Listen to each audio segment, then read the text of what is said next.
flower arrangement.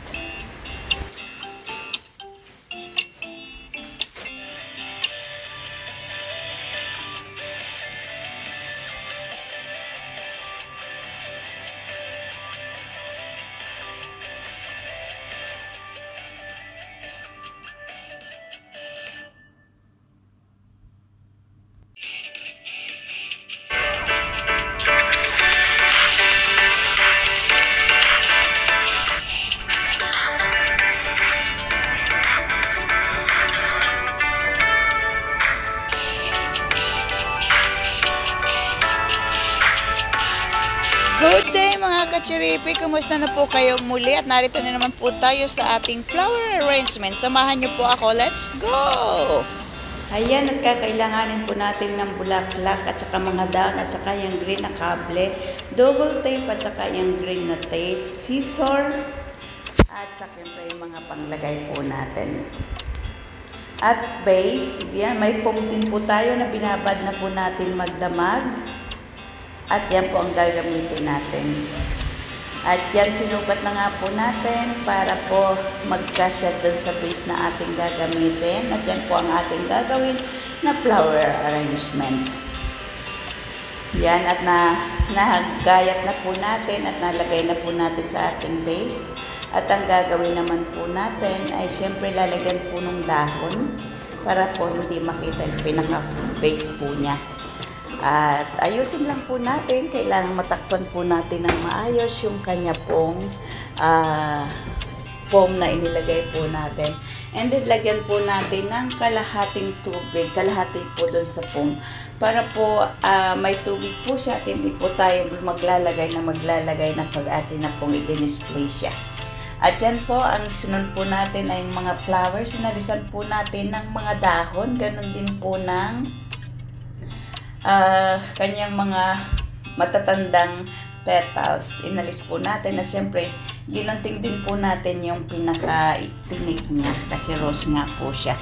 Kaya ginunting po natin, inalis po natin para hindi po matinik tayo yan. At atin na pong aayusin ang pagkakaayos yung bulaklak. Tapos lalagyan po natin ng green tape, paikot po dyan sa bulaklak mamaya. At yan, sinusukat na po natin. Yan po, mayroon na po siyang green tape po dyan sa may branch po niya paikot para hindi po masira ang ating bulaklak yan.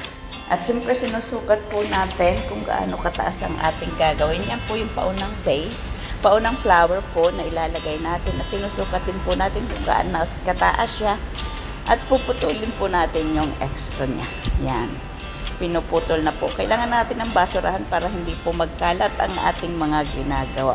At yan, itinusok na po natin ang ating unang flowers at isusunod na po natin na iaayos yung pangalawa. Yan, sinusukat natin kung gaano kataas ang ating kailangan. Yan po. At syempre, yung mga extra na branches o stem ay puputulin po natin. Kaya kailangan po talaga natin ng flower scissors. At yan, nag-ikot-ikot o ano bang tawag dyan? Nirolyo po natin ang dahon, yung pong mahabang dahon. Yan, tapos pagkatapos ma-roll po natin, staple po natin siya para hindi po masira. Yan, at yung sa dulo po niya, inalisan po natin ng konting dahon at itinira lang po natin yung pinaka parang tingting at sinukat natin. Kapag mahaba po yung putulan lang po natin yung pinaka-tingting. Yan. Kapag hindi po okay, di siyempre gugupitan po natin ng konti. Tapos ibabalik po natin hanggang malagyan po natin yung paligid po ng ating base. Yan. Ganun pa rin po ang gagawin hanggang matapos na. At yan, isusunod po natin yung maliliit na bulaklak. Lalagyan po natin siya nung kulay green alambre para po pampatigas.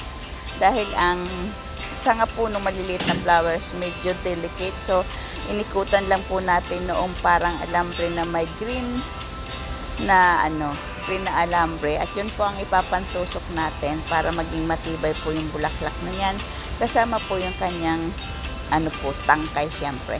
At ingat lang po tayo sa paglalagay dahil po medyo delicate po yung tangkay ng maliliit na bulaklak. At syempre ayaw nating masira yun para tumagal po ang kanyang life kapag atin pong pagkinuha na po sa atin o atin na pong nakadisplay yan. So yan na nga po at medyo nahirapan po dyan dahil nga po medyo malambot yung branches niya. So ingatan lang po natin pag naglalagay tayo ng alambre para po mas maganda ang pagkakaayos po natin at wag po nating hayaang maputol po yung stem niya kasi yun po ang magdadaloy ng tubig para hindi po masira kaagad o malanta kaagad. So yan po inilalagay po natin yung kawad. Pinapaikot lang po natin sa mga bulaklak na yan. Ganyan po hanggang maabot po yung pinaka-stem po niya.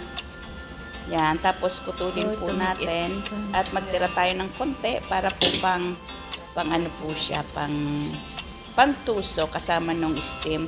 Tapos fill up lang po natin yung mga gap na parang kulang hanggang masatisfied po tayo sa arrangement na ating ginagawa para mas maganda po. Yan.